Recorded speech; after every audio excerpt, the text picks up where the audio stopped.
Today we'll talk about the other half of my training since we already covered what a lot of my upper body training looks like. The lower body is a more simple set of muscles to grow, but that doesn't mean we can't look at some of the nuances and analyze the thought process behind our exercise selection and programming. Front squats, my beloved. I've been enamored with front squats almost as long as I've been lifting. Something about how it looks. A dude with a heavy friggin' bar held against his neck, hitting absolute depth and exploding from that depth just appeals to my aesthetic sensibilities. For this workout, I'm doing 4 sets of 5 with a 4-minute rest. My goal in pursuing these lower rep front squats is to increase my upper back and abdominal strength, while also building stronger quads. Because I neglected low rep conventional deadlifts for almost my whole training history, my upper back and midsection are weaker than they probably should be, and it's holding back my strength potential. My quads are also weaker than my posterior chain, leading to an occasional knee shift when doing back squats. And along with the bodybuilding benefits that front squats provide, this can help me build both more a stable squat and a stronger deadlift. Assessing your weaknesses is always a key to progressing in anything, and this goes doubly for lifting, as making informed and well thought out training decisions, combined with putting in hard work, will carry you further than simply bashing your head against a wall. We're going to complement the nearly pure squat that is the front squat with another exercise that will challenge the upper back and core, but fulfill the role of a hip hinge. And for this purpose, I've chosen the stiff leg deadlift, which I'll be performing for 2 sets of 10. Now, I made a video and posted it yesterday outlining some of the benefits here on YouTube, but here we'll briefly go over them again. The SLDL is great for building flexibility, strength, and muscle length in the hamstrings especially, and I'm using them here as a hamstring builder. However, some of the other muscles we're targeting here include the glutes, the low back, the spinal erectors, the traps, the rhomboids, and even the lats.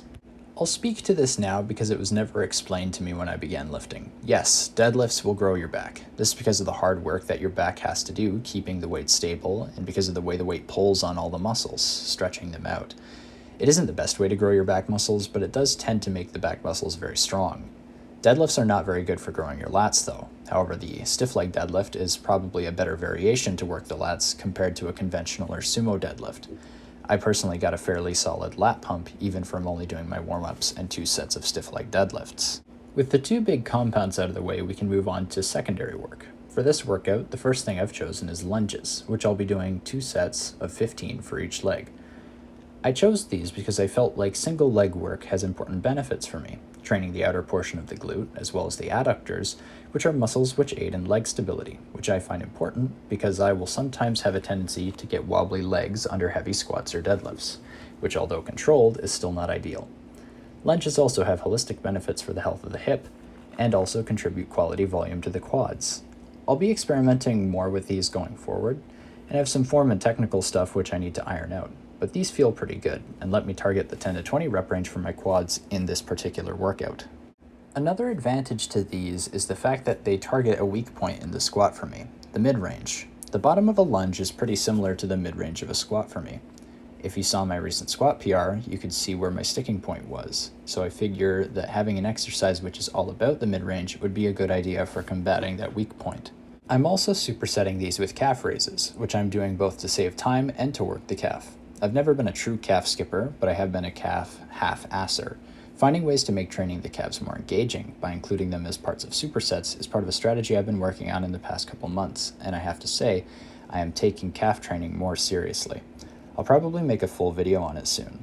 Doing calf raises also keeps the ankles nice and mobile. It even stretches out the muscles of the foot. In total, I did 5 sets, aiming for 30 reps in each set, and wearing a backpack with some plates on it. After completing my lunges and calf raises, I moved on to 1 set of leg extensions for as many reps as possible.